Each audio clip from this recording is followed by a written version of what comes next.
Luc Michel, bonjour. On se retrouve 2 ans après les pantoufles.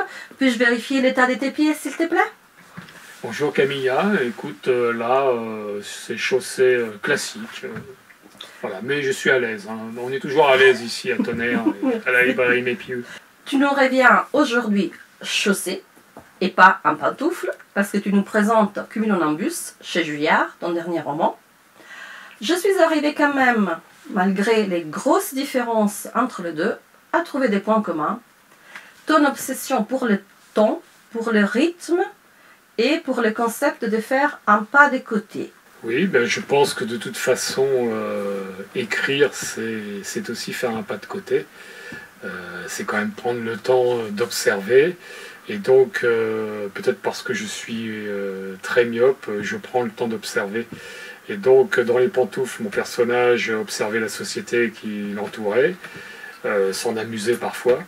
Et le personnage de Cumulonimbus fait aussi une pause pour peut-être s'observer de façon plus introspective, s'observer soi-même et observer aussi les nuages qui sont un peu le reflet de ses pensées. Et donc, oui, il y a, je pense, quelques points communs entre les deux romans. Pour observer les nuages, les pareidolie surtout, ton personnage dans Cumulonimbus voyage beaucoup en Auvergne. Quel est ton pourcentage de sang auvergnat? Ah, eh bien écoute, toute ma famille du côté de ma maman est auvergnate. Ma mère est née en Auvergne. Et c'est un pays, une région où je suis allé depuis ma plus tendre enfance. Et pour laquelle j'avais une certaine dette. Parce que quand on est gamin, qu'on a 7-8 ans, ce qui nous attire, c'est les bords de mer, c'est la plage, c'est tout ça, où il y a plein de distractions. Et l'Auvergne m'apparaissait comme un pays un peu plus rude et plus austère, et j'avais moins envie d'y aller. Et puis il a fallu que les années passent pour me rendre compte que j'avais été bien ingrat avec cette terre finalement très accueillante, et qui m'a fait beaucoup rêver depuis quelque temps. C'est pourtant pas l'Auvergne touristique, des grands volcans, des puits, etc. Non, justement, c'est une Auvergne un petit peu oubliée, une Auvergne un peu délaissée. C'est l'Auvergne des départementales, c'est l'Auvergne du bas-côté, c'est l'Auvergne du bord de route. C'est l'Auvergne qui n'est pas forcément, effectivement, c'est pas l'Auvergne qu'on voit sur les bouteilles d'eau minérale, d'autres sources. C'est une Auvergne un peu plus intime, une Auvergne, comment dire, qu'il faut peut-être un petit peu apprivoiser pour en savourer vraiment la richesse. Je suis arrivée à dire lors de l'interview 2 fois pareidolie sans me tromper. J'ai pas eu d'applaudissements. En général, dans tes livres, il y a des mots qui peuvent être un peu difficiles. Tu as quand même le goût de la langue, le goût d'aller chercher des mots un peu particuliers. Dans les pantoufles, c'était le plus que parfait du subjonctif. Bonjour, la révision de la grammaire. Il y avait beaucoup de passés simples aussi. En tant qu'italienne, je me suis bien entraînée. Et là, il y a plein de mots en stratus et en nimbus.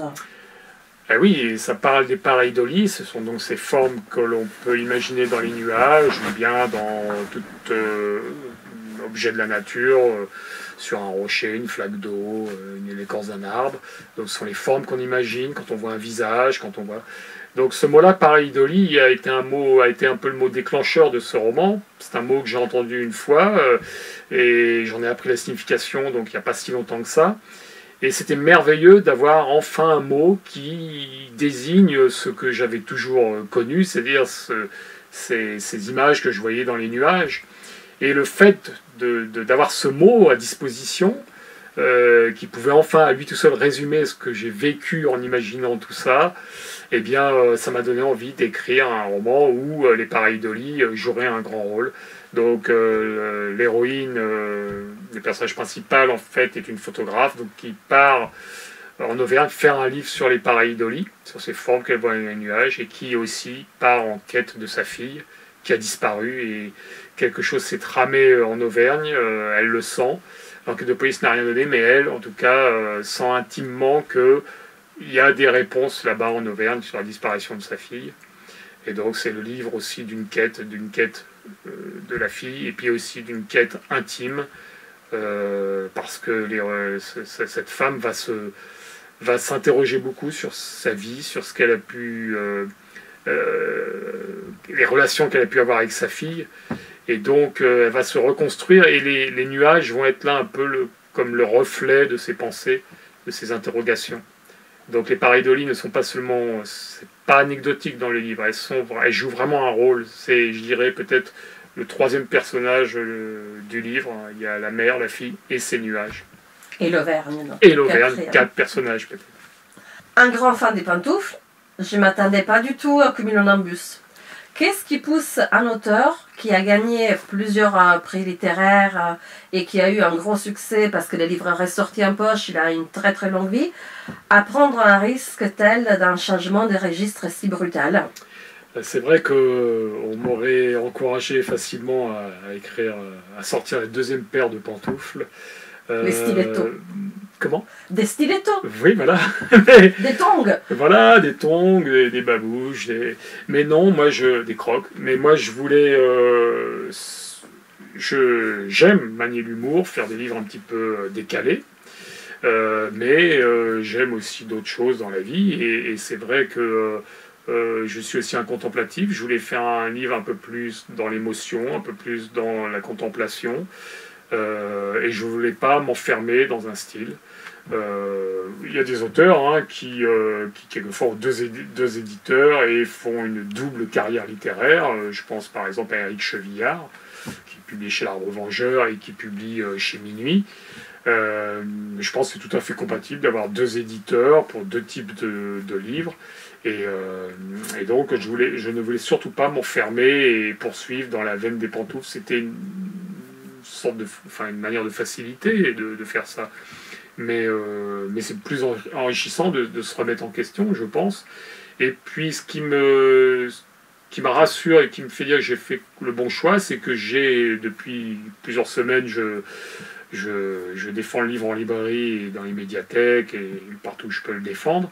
Et j'ai croisé des lecteurs qui avaient lu les deux livres et qui m'ont dit qu'ils avaient été étonnés de voir une histoire très différente, mais reconnaissaient quand même le style,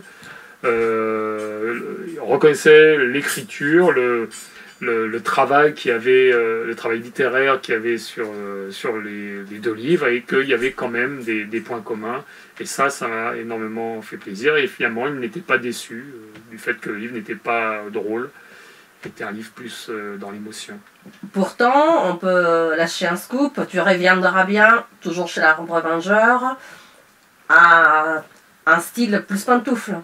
Alors oui, en 2025, en principe, j'ai signé un contrat avec l'Arbre Vengeur pour un nouveau roman qui sera un petit peu plus dans le style des pantoufles, c'est-à-dire humoristique, mais avec un petit côté un petit peu acide, un peu amer, mais